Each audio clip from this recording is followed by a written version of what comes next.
Hello and welcome to Pitboards and Podiums with me, Maya Westwick.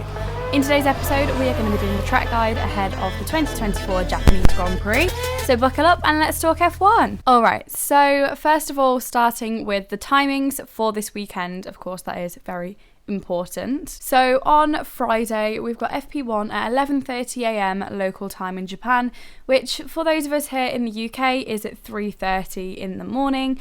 We've got FP2 at 3pm local time, which is 7am here in the UK. On Saturday, we've got FP3 at 11:30am or 3:30 here in the UK. Qualifying at 3pm, which of course again is 7am in the UK. And the race start is at 2pm local time on Sunday, which is 6am here in the UK. So another early start, but not as early as Australia. Some stats now about the circuit, the Suzuka International Circuit, about the Japanese Grand Prix, that sort of thing. It is a 53-lap race. The circuit is a 3.609 mile or 5.807 kilometre circuit. There are 18 turns, 8 to the right and 10 to the left. There is only one DRS zone in Suzuka, which is on the pit straight. And interestingly, if you think this is interesting, I think it's interesting. Normally, when drivers utilise DRS, they don't have to manually disengage it at the end of the straight, because as soon as they apply pressure to the brakes, that closes the DRS flap. But the speed that you would normally take turn 1 at Suzuka means that the drivers don't really have to actually brake, they just have to lift off their accelerator, so they will have to manually disable DRS. Otherwise, of course, they'll be using it outside of where they're meant to be using it, and also they will not get through that corner more than likely without the car spinning or oversteering, understeering, crashing, all sorts of aero issues. The race distance is 191.054 miles or 307.471 kilometres, and the first Formula One race was held at Suzuka in 1987. It was built as a test track for Honda years before that, and considering the age of the circuit, it was a relatively late arrival onto the Formula One calendar. The record for the most poles around Suzuka is held by Michael Schumacher with 8, and the most wins is also held by Michael Schumacher with 6. The race lap record was 1 minute 31.540 seconds, set by Kimi Räikkönen in 2005, but most recently it is actually 1 minute 30.983 seconds, set by Sir Lewis Hamilton in 2019. Obviously that takes into consideration the fact that they are in different eras of Formula One, and the track may have been ever so slightly reprofiled in that time, but still, very good times. The qualifying lap record is 1 minute 27.319 seconds. That was set by Sir Lewis Hamilton in 2017 during Q3 of qualifying. Pole position is situated on the left-hand side of the track, which is the outside down to turn 1.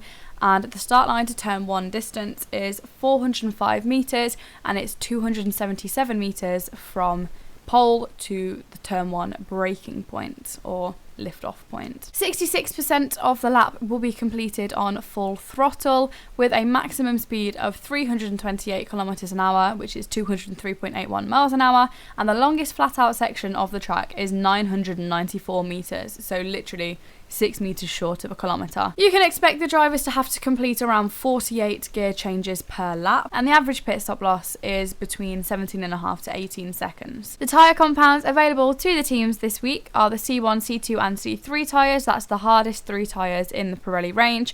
And that is because Suzuka is a very high downforce circuit, so it can be very demanding on the tyres. So expect, as long as the race is run under normal, dry, green flag conditions, without the intervention of safety cars, virtual safety cars, rain, all of that sort of thing, you'd expect it to be a 2-stop race.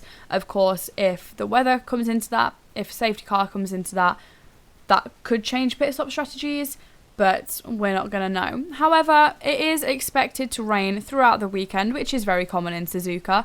Usually, obviously, the Japanese Grand Prix is actually held in September, but this year it was moved to April for geographical reasons. It makes a lot of sense with Formula One at least attempting to be more sustainable in terms of the race order and all the freight and all of that. It makes a lot of sense to go Australia, Japan, China, rather than to jump about all over the world going backwards and forwards. So they moved it to April to allow for that, and also in an attempt to avoid the rain, but that is not looking likely with this weekend's forecast. The Suzuka circuit is known for its iconic crossover design, and it is the only figure of 8 circuit on the Formula One calendar.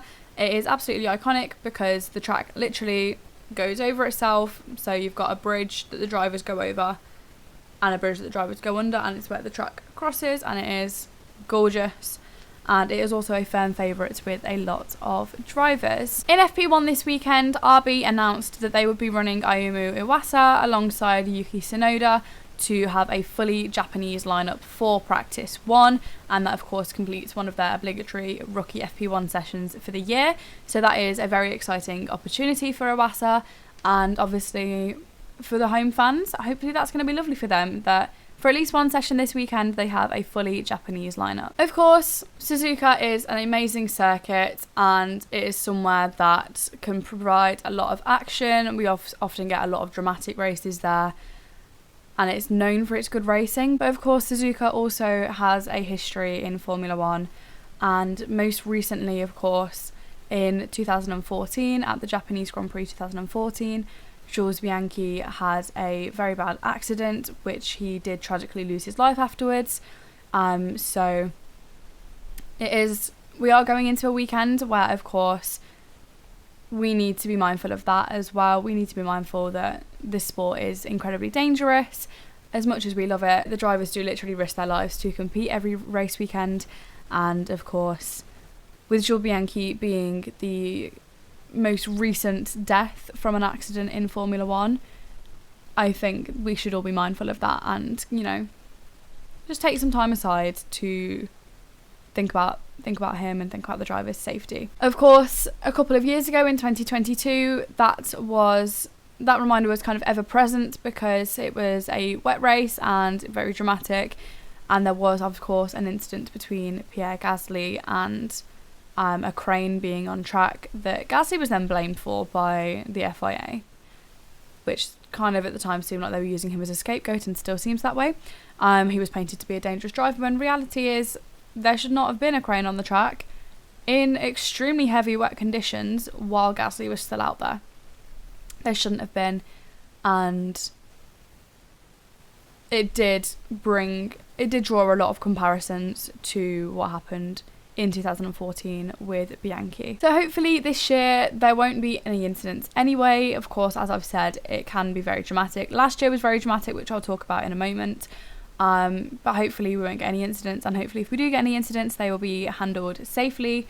And of course, there won't be any cranes out on the track in poor visibility with the rain while the drivers are still out there. So last year's race was won by Max Verstappen. He had a race time of 1 hour, 30 minutes and 58.421 seconds. He set the fastest lap of the race on lap 39 with a 1 minute 34.183 second lap, and that victory did actually secure the Constructors' Championship for Red Bull last year. Completing the podium were the two McLaren drivers. We had Lando Norris 19 seconds behind in P2 and Piastri 36 seconds behind in P3, and then the rest of the order was Leclerc P4, Hamilton P5, Sainz P6, Russell P7, Alonso P8, Ocon P9, Gasly P10. That's the points positions. And then everyone outside of the points was a lap down.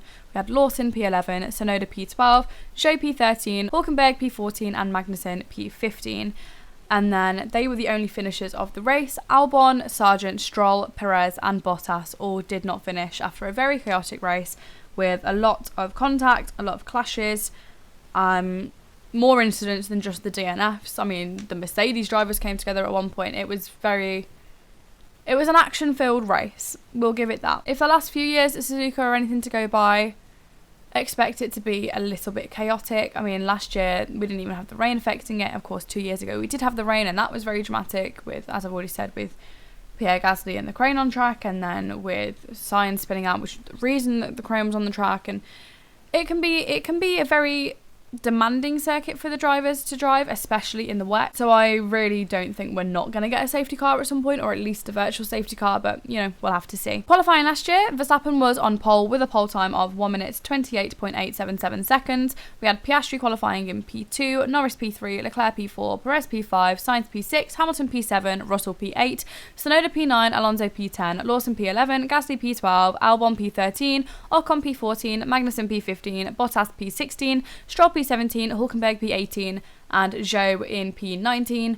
Sargent failed to set a lap time within the 107% requirement and was allowed to race at the steward's discretion, but he actually started from the pit lane rather than P20 on the grid after his car was modified under parc fermé conditions. So just a short one this week, but that is everything that I was going to let you know ahead of the Japanese Grand Prix this weekend. I hope you enjoy the race weekend. I know I will, and I will see you next week with the race weekend recap for the whole weekend, and I will see you again next week with the recap for the whole weekend, so do stay tuned for that. If you have enjoyed this episode, please do let me know, like, comment, rate, subscribe. I would really appreciate it if you could share the podcast. I would really appreciate it. Come and join me over on the Pitboards and Podiums TikTok. I'd love to see you over there, and yeah, I will see you again very soon. Thank you again for listening. Bye.